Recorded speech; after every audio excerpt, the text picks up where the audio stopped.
Hi, guys, I'm Jenna Scotti, and you're listening to Relationship Talk 101. Today, we are going to discuss two different types of relationships and how they got to where they are today. 25-year-old Sophia Budakis spent 1 year in her last relationship and was heartbroken when it came to an end just a few weeks ago.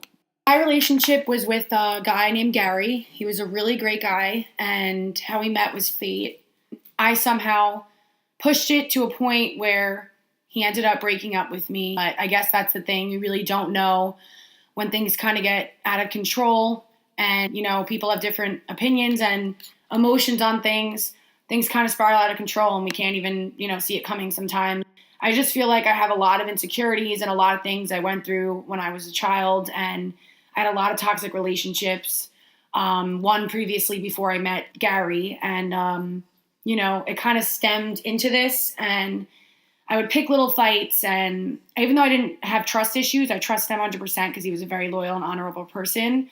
I guess I didn't trust myself, and I kind of put a wall up, and maybe he didn't see it coming, but I kind of felt it there the whole time because of the toxic relationship, like I mentioned before I even met him. So with that being said, wearing your heart on your sleeve is just a risk you have to take. You just have to learn and grow every day and know your faults and not be in denial about them. And I guess that's what's, wrong with all my relationships.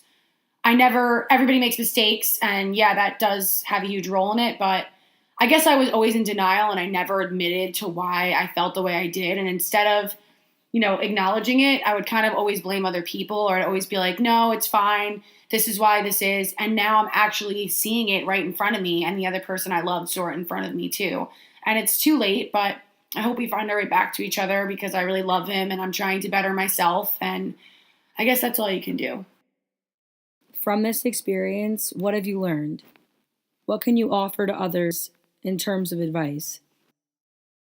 The advice I would give to people is pick and choose your battles and give somebody space. Be your own person and don't take your insecurities and your, impulses and your feelings out on someone else, because as much as a person is there for you, you need to be happy with yourself and you need to help yourself. And I feel that going to a therapist and talking to people is completely normal. Doesn't mean you're crazy. It just means that you need to express yourself. And when there's little fights and you have like a little thing going on in your head and you want to explode, I feel like you should kind of count to 10 and really realize, is this even going to matter in a couple of months? Is this even going to matter in years? You want to be with the person. You love them for who they are. Of course, you can be honest. Communication is key, but it's taking it too far to the point where you're communicating too much and you're forgetting about the real reason why you're with the person, because you love them and you're happy with them and you truly believe that you accept them for who they are as a person as they accept you for who you are as a person. And I truly believe that for everyone out there, there is someone. And, I really do hope that, like I said, my partner comes back to me. And for any girl out there right now going through heartbreak, I hope, if you're going through the same thing, they come back to you. But if not, just stay strong, live your life, learn a lesson.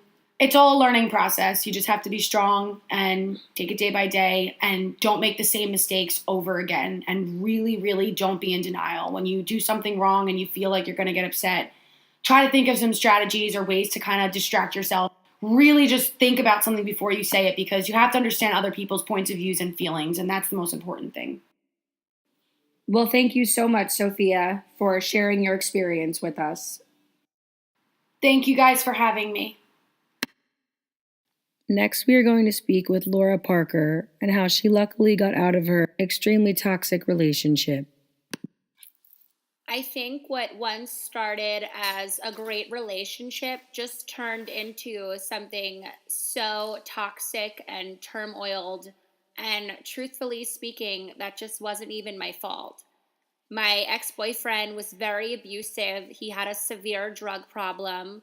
And day by day, I started to realize it was taking over his life and was taking over my life because I couldn't save someone who didn't want to save themselves. When did things start to change? Things started to change when one day he just wasn't the guy I fell in love with. He started telling me I couldn't wear certain things, I couldn't go out with certain friends, I wasn't allowed to have social media. The list just went on and on. And of course, he was my boyfriend and I loved him. So I was willing to do those things for him. And then I started to realize they were really absurd. And the more I started to defend myself, the more abusive mentally and physically he became with me. Do you think you can tell us what actually happened? One day I had picked my boyfriend up. He was extremely drunk after I dropped him off to get a haircut. I told him I couldn't be with him anymore because I couldn't stand the fact that he was still drinking when he was supposed to be sober and getting his life together for me and more importantly for himself. And then on the side of the highway, I ran out of my car because he kept messing with my steering wheel and kept pulling my hair, and I felt like my life was endangered. And next thing I know, I'm being choked out. And thank God for these two women that saw. They came over and called the cops, and my ex-boyfriend ran away. And later that night, he was actually charged with a felony for hitting a cop as well. It was actually one of the scariest moments of my life because in that situation, you just don't know how to get out of it. And I think my advice for young girls is you're beautiful, and someone that loves you and appreciates you would never do that to you. I think you need to be strong enough to put yourself first and walk away because that's not love.